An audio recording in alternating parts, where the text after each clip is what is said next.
Science میں اور قرآن میں ویسے تو خیر کوئی تفاوت نہیں ہے، اور اکثر جو قرآن نے جو حقائق پہلے بیان کیے ہیں سائنس ابھی ان کی تائید کر رہی ہے، لیکن ایک تفاوت یا فرق بڑا واضح ہے جو مجھے اکثر کھٹکتا رہتا ہے کہ اس کی اگر آپ توضیح کر سکیں تو سائنس کے حساب سے، اور میں چونکہ دماغ کا ڈاکٹر ہوں اس لیے، اور آپ بھی ڈاکٹر ہیں، آپ جانتے ہیں کہ اچھائی برائی، انسان کا نفس، انسان کی فکر، انسان کی جو مختلف اس کی جبلتیں ہیں اور ہر چیز جو ہیں وہ سب کچھ دماغ میں ہی ہے، اور اس کی فکر، اس کی سوچ، اس کی نفرت، اس کی اچھائی، ہر چیز جو سب چیزیں جو ہے دماغ میں ہی ہیں، اور یہ سائنس نے بڑی اچھی طرح واضح کر دی ہے، اس میں اب کوئی شک کی گنجائش نہیں رہے گی۔ لیکن اس کے برعکس مذہب جو ہے وہ قلب کے اوپر توجہ دیتا ہے اور ہر طرف قلب کا ذکر کیا جاتا ہے، تو اس میں اس تفاوت کا مجھے کچھ اگر آپ وضاحت کر سکیں تو۔ تشریف رکھیے، بہت اہم سوال ہے، اور سائل بھی چونکہ بہت پڑھے لکھے ہیں، سائنسدان ہیں، استاد ہیں، اس لیے بھی اس سوال کی اہمیت زیادہ ہے۔ دیکھیے، سائنس صرف میٹیریل چیزوں سے بحث کر سکتی ہے، وہ چیزیں جن کی حقیقت میٹیریل نہیں ہے، مثلا روح، یہ کوئی میٹیریل شے نہیں ہے۔ ہمارا جسم یہ ایک میٹر کا معاملہ ہے، ورلڈ آف میٹر سے متعلق ہے۔ ہمارے جسم کے سارے فنکشنز جو ہیں وہ سائنس ریویل بھی کر سکتی ہے، ڈسکس بھی کر سکتی ہے، بحث بھی کر سکتی ہے، اور صحیح فیصلے بھی دے سکتی ہے۔ لیکن یہ بات میں نے بڑی وضاحت کے ساتھ بیان کی ہے، اس کے لیے شاید آپ کو میری کچھ چھوٹی چھوٹی چیزیں پڑھنی پڑے گی۔ قرآن مجید کے مطالعے سے جو مجھے معلوم ہوا وہ یہ ہے کہ انسان در حقیقت ایک کمپوزٹ بینگ ہے، اس میں دو وجود جمع ہیں۔ ایک میٹیریل ہے جو حیوانی ہے، تو تمام کے تمام جتنے حیوانی انسٹنکٹس ہیں وہ ہمارے اندر موجود ہیں،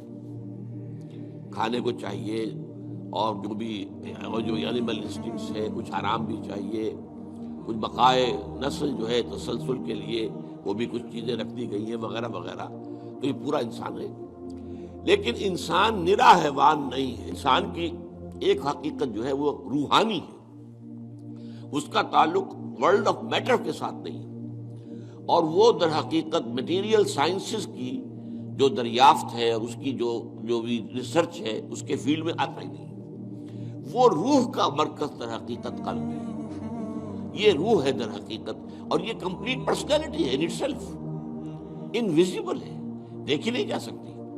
لیکن یہ ہے کہ یہ در حقیقت، اور اس کی تخلیق ہمارے ان جسموں کی تخلیق سے بہت پہلے ہوئی تھی، بہت پہلے، یعنی جس کو کہ یہ کہتے ہیں بگ بینگ سے میٹر اور میٹیریل یونیورس جو ہے اس کا آغاز ہوا ہے۔ پرائر ٹو دیٹ فرشتے اور ارواح انسانیہ اس سے پہلے پیدا کیے گئے،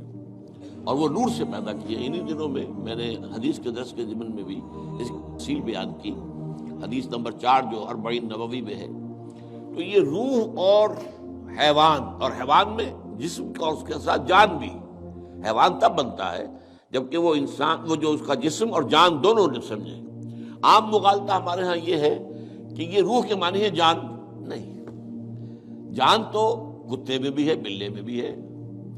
جان تو گھاس کا جو لگا ہوا ہے پتا، اگر وہ کٹا ہوا نہیں ہے اپنی جڑ سے تو اس میں بھی جان ہے۔ تو جان تو آپ کو معلوم ہے ہر شے کے اندر موجود ہے، اور یہ جو حدیث میں آتا ہے کہ جب رحم مادر میں امبریو جو ہے 120 دن کا ہوتا ہے تب اس میں روح پھونکی جاتی ہے، یعنی اس سے پہلے جو ہے 120 دن تو کیا وہ بے جان تھا؟ اب ظاہر بات ہے ڈاکٹر صاحب سے بڑھ کر کون جانے گا اس کو کہ وہ تو جو سپرمیٹوزوون تھا وہ بھی جاندار تھا،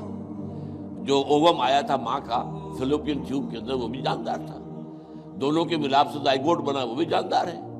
اور یہ ایک جو ہے نشو و نما پا رہی ہے چیز جو کہ زندگی کی سب سے بڑی علامت ہے۔ وہ جو ہے 120 دن تک اس نے ڈیولپمنٹ کی ہے، جس کو قرآن مجید کہتا ہے نطفہ ہے، پھر نطفے کے بعد جو ہے وہ مضغہ ہے، علقہ ہے، ان ساری سٹیجز کے بعد پھر روح پھونکی جاتی ہے۔ وہ روح ہے در حقیقت کہ جو بہت آغاز میں پیدا کر دی گئی تھی، اور اس کے بعد اس کو ایک نیند سلا دیا گیا۔ اس کے بعد جیسے جیسے رحم مادر کے اندر وہ جنین تیار ہوتا ہے تو 120 دن کے بعد اس کی روح جو وہاں موجود ہے پہلے سے، پرائر ایگزسٹنس اس کی ہے، وہ لا کر اس میں پھونک دی جاتی ہے۔ یہ اصل میں حصہ دین کی حکمت کا ایسا ہے جو آج کل عام طور پر بالکل نگاہوں سے اوجھل ہو گیا۔ عام طور پر تو ہمارے اچھے اچھے علماء اور جدید مفکرین خاص طور پر روح کے علیحدہ وجود ہی کے قائل نہیں ہیں۔ اب یہ روح کا اگر علیحدہ وجود نہیں ہے تو آپ دیکھیے سورہ اعراف کے اندر فرمایا کہ تم سب نے ہم سے عہد کیا تھا الست بربکم قالوا بلا، وہ کون تھے سب؟ ظاہر بات ہے اس وقت تک تو ابھی تمام انسان تو ایک وقت میں جمع نہیں ہو سکتے تھے،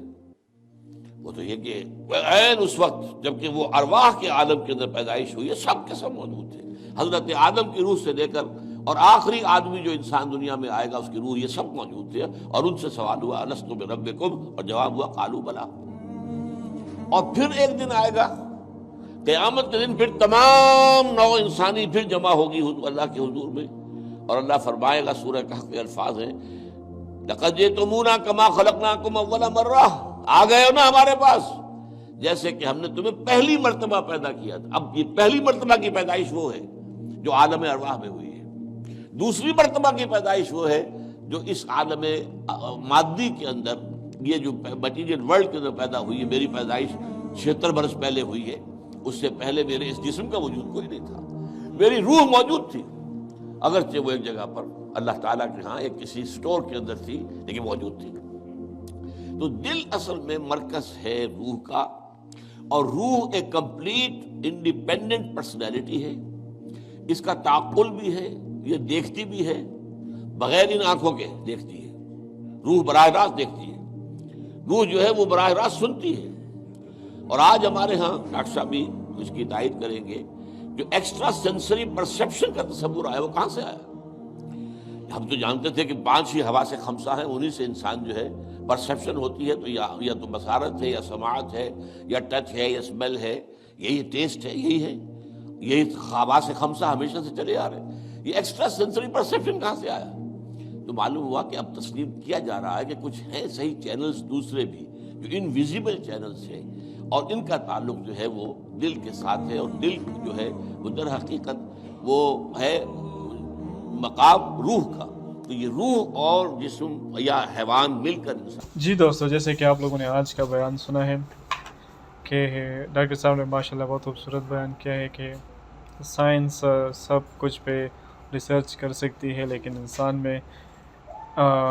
دو ایسے میٹیریل پائے جاتے ہیں جس پر سائنس ایکسپیریمنٹ کر سکتی ہے، لیکن ایک میٹیریل ایسے پایا جاتا ہے جس پر سائنس جو ہے وہ ریسرچ نہیں کر سکتی۔ اس میں سے انسان کا روح ہے جس پر سائنس کبھی بھی ریسرچ نہیں کر سکتی ہے، جو کہ کسی کو بھی دکھائی نہیں دیتا، لیکن جس پر ریسرچ کر سکتی ہے دوستو، جیسے کہ آپ لوگوں نے ڈاکٹر صاحب کا بیان سنا ہے، وہ انسان کا جسم ہے۔ جیسے انسان کے جسم میں جیسے انسان کو کھانے پینے کی ضرورت ہوتی ہے، تو انسان مکمل طور پر حیوانات کا جو وہ میٹیریل نہیں ہے۔ تو دوستو، جیسے کہ آپ لوگوں نے آج کی ویڈیو دیکھی ہے، تو امید کرتا ہوں کہ ویڈیو آپ لوگوں کو پسند آئی ہوگی۔ اگر ویڈیو پسند آئی ہو تو ہمارے چینل کو لائک کریں، سبسکرائب کریں اور زیادہ سے زیادہ شیئر کریں۔ شکریہ۔